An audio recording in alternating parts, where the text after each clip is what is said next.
நிச்சயமா பார்த்துக்குவேன்.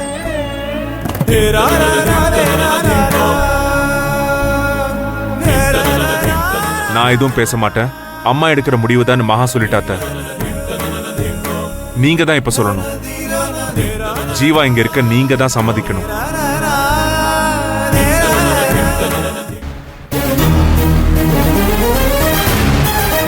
இல்ல மாப்ள, வேண்டாம். அவன் திருந்திட்டான்னு நீங்க சொல்றது உண்மையா இருக்கணும்னு கடவுள்கிட்ட வேண்டிக்கிறேன். ஆனா இப்போதைக்கு இவனை இங்க இருக்க வைக்க முடியாது. பரவாயில்லம்மா, என் மேல உங்களுக்கு அவ்வளோ சீக்கிரம் நம்பிக்கை வராதுன்னு எனக்கு தெரியும். நிச்சயமா சீக்கிரமே அந்த நம்பிக்கை வர மாதிரி நான் நடந்துக்குவேன். அது வரைக்கும் நான் இங்க வரவே மாட்டேன். ஆனா உங்களுக்கோ தங்கச்சிங்களுக்கோ எந்த பிரச்சனைனாலும் நீங்க என்னை தேடி வரலாம், எனக்கு கால் பண்ணலாம். ஒரு மகனா ஒரு அண்ணனா நான் நிச்சயமா உங்களுக்காக இருப்பேன்.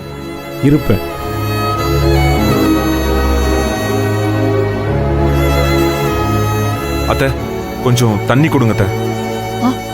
இருங்க மாப்ள.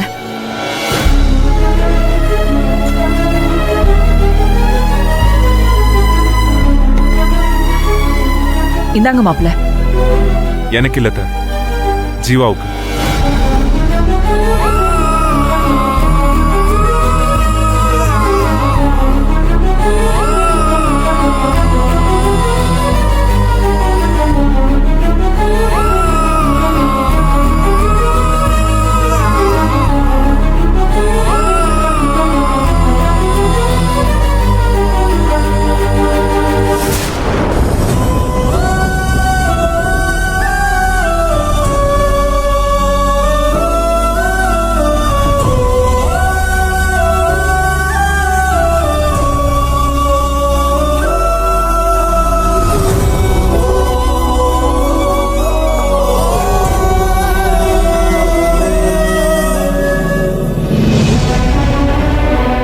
அகிலா, நாளைக்கு கவுன்சிலிங் போகணும்ல?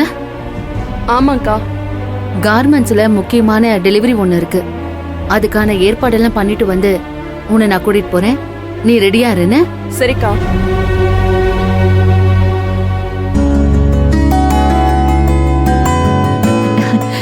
இந்தா மகா, இந்தாங்க மாப்ள.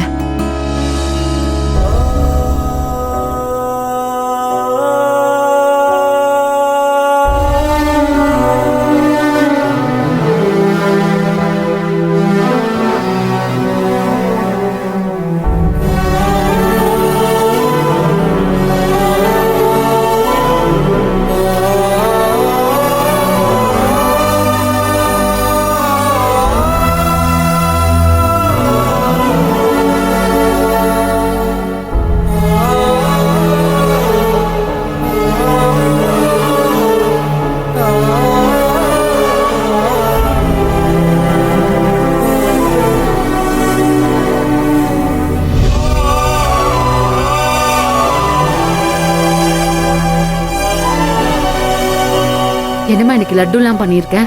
நம்ம மங்களாக்கா பொண்ணு வெளிநாட்டுல இருக்காங்கல்ல, அவளுக்கு பொம்பளை பிள்ளை பிறந்திருக்கான். பேத்தி பிறந்ததுக்காக மங்களாக்கா பொன்னியம்மன் கோயிலுக்கு கொடுக்க 108 லட்டு வேணும்னு ஆர்டர் கொடுத்தாங்கம்மா.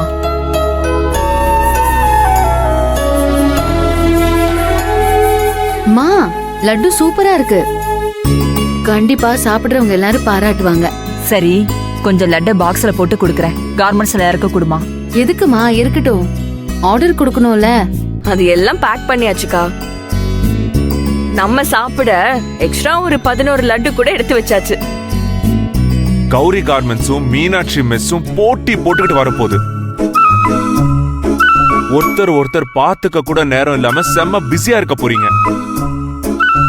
என்ன மாமா, நீங்க அப்படியே எங்களுக்கு சொல்ற மாதிரியே அக்காக்கு SMS அனுப்புற மாதிரி இருக்கு.